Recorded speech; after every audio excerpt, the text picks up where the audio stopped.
Here we are back in Capture NX. Now while we're photographing down there in the creek, you might have been looking off and saying, what is Moose getting excited about? I don't see anything there. I understand that.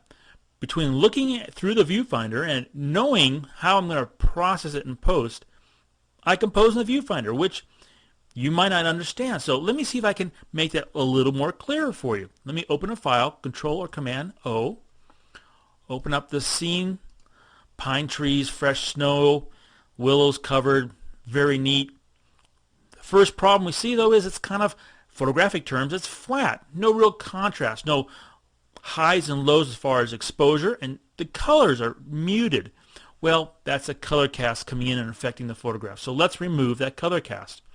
Clicking on double threshold, we're going to move our black slider over. I'm going to bring up some black pixels. I'm actually going to grab a little more than normal because I want to really affect what's happening in the photograph. So let's zoom in on these right here in the center. Let's take our black sampler, click on it. Now instantly you can see a whole lot happening. What happened there? Well, let's just take a second and look at it. What I've done is you can actually start seeing some of the outlines of the trees just by selecting that black point. When it comes to the actual photograph, look what happens, the before and the after. We've now brought up the contrast a little bit and cleaned up the colors. We can do some more. We can go in and work on the whites and clean it up even better. So let's just do that. Take our white slider. Let's bring it over. We see some stuff instantly pop up on the bottom. I'm sure that's snow. Let's go and zoom in on it. Take our white sampler. Click on that. Say OK.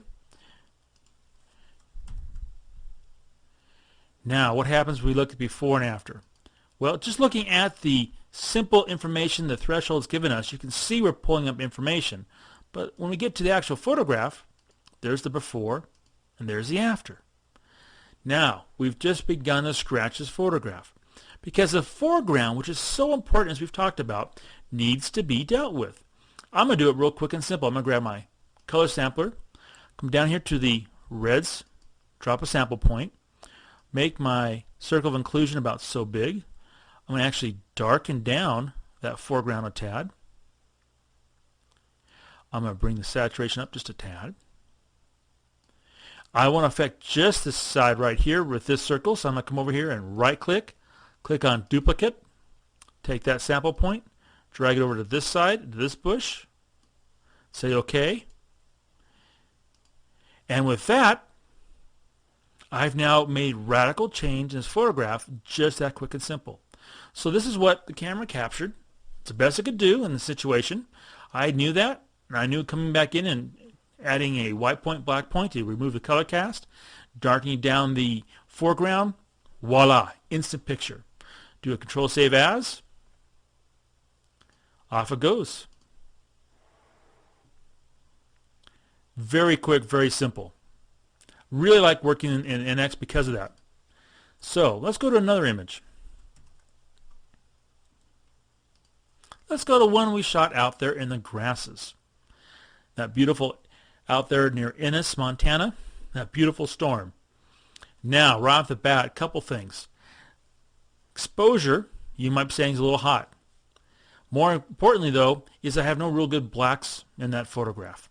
Well, let's use white point, black point, see what that does for bringing my blacks in here. So, going to double threshold. I'm going to bring it over. Bring it over. See my blacks on up here? There's one down here. I simply grab my black sampler, click on it. You can see instantly that there are things going on here. Excuse this palette, which is being very naughty this session. And what do we got? We just got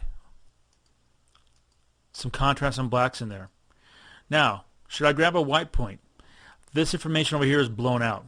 There's nothing in there at all. So forcing the white point, I think, would cause a problem. But I want to bring some more drama on here. So what I'm going to do is grab my color point, bring it up here by this dust spot on my CCD. I'm going to enlarge the circle to include the entire sky. And now I'm simply going to darken the sky, bring it down a little more, tad more, Take the saturation. I don't want to look like I use a polarizer incorrectly, so I'm going to bring down saturation. Say OK.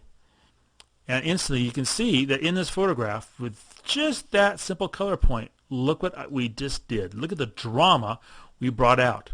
It's so quick and easy. I love it. Lastly, this area down here I think is a little bit too bright.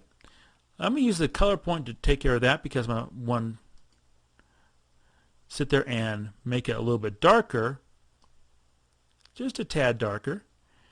And as I do that, I'm going to make sure I drop the saturation so it doesn't get oversaturated. But then I'm going to warm it up a tad and say OK. And with that, I now have this photograph finished, literally that quickly. Now, because of knowledge of the D3, how it's going to operate, the workings of Capture NX, I take photographs like this where otherwise I probably, in the old days, would have just passed it by because none of the other tools like exposure compensation or split grad would have given me the same results. But as you can see, with just a couple clicks, I'm in and out that fast. And that's really the point of all the finishing. We want to get everything in the viewfinder as beautifully as possible, so then when it comes into post, it takes a couple clicks of finishing touches to make it all done.